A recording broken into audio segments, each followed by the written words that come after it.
Good morning. It's Monday morning, start of another week. And to start your week, I would like to float a question to you. Actually, for the next several Monday mornings, I'd like to start your morning with a question. And they are not my questions. They're questions of Jesus. Now, one of the most fascinating studies to me in the gospel are the questions of Jesus.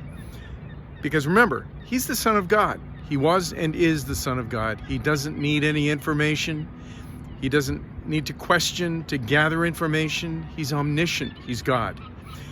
But he asked a lot of questions.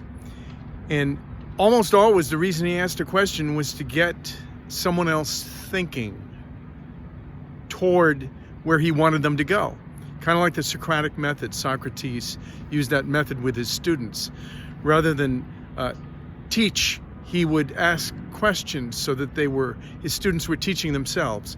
And so that's mainly why Jesus asked questions. So let me set this up for you, and then I'll float the question that Jesus asked his disciples, or actually Peter.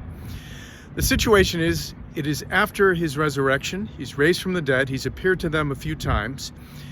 And he appears to them this time from the shore.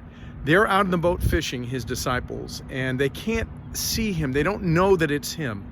He's on the shore, and they've been fishing all day. They haven't caught anything.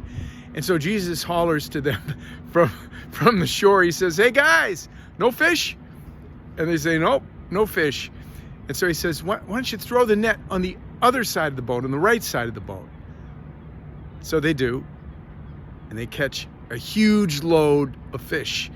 John, this is in John's Gospel, chapter 21. John even gives the number, 153 large fish. They were keepers. That's a lot of fish, heavy in a net. And so here's what happens. The disciples, all of them except for Peter, get in the boat and they start hauling the big load of fish back to the shore. Peter, in typical form, because he loves Jesus more than the others, he throws off his coat, he jumps into the sea and swims to shore because he knows that it's Jesus. When he comes to the shore, Jesus asks him this question. Here's the question. "Peter, do you love me more than these?" Now, that question could be interpreted in a couple of different ways, right? He might have been saying, "Peter, do you love me more than these fish?" He might have been pointing to the fish and the load of fish and the lifestyle of fishing, which has been his way of providing for himself. Do you love me more than these fish, this lifestyle? Now that might have been what he was saying, or he might have been saying this: "Peter, do you love me more than these other disciples?" Most commentators believe the second, that he was referring to the other disciples, because Peter would often put himself forward as being more committed to Jesus than the others. Remember, he said, all of them might deny you, but I will never deny you. And of course, we know that he did. So I believe, and most commentators believe, that he was referring to the disciples. But you know what? It doesn't matter. Do you love me more than these? Whether he was talking about the disciples or the fish, or when he's asking the question to you and me, to anything else in this world, do you love me more than these?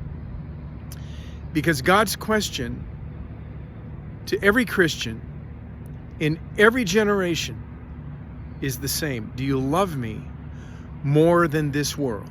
The challenge of every day for every Christian in every generation is to love God with all your soul, heart, mind, and strength, more than any other person, any other thing in this world. That's the challenge. And that's what Jesus was trying to get across to Peter. Now, that was the question. Of course, the rest of it is he asks it 3 times. Why would he ask a question to Peter 3 times? Because, of course, 3 times Peter actually answered that question by denying Christ 3 times when asked a different question. Do you know him? Are you a Christian? Are you a follower of Jesus? And Peter said, no, 3 times. And so Jesus kind of throws this back in Peter's face, because he's going to ascend to his Father. He's going to be away, and Peter is about to start a mission, and Jesus wants to know if he loves Jesus above all things. So I float that question to you this morning. It's a good question we need to answer every single day. It's not that we can't love other things and other people. We do, and that's good. But we must love nothing and no one more than Jesus. Do you love me? Have a great Monday.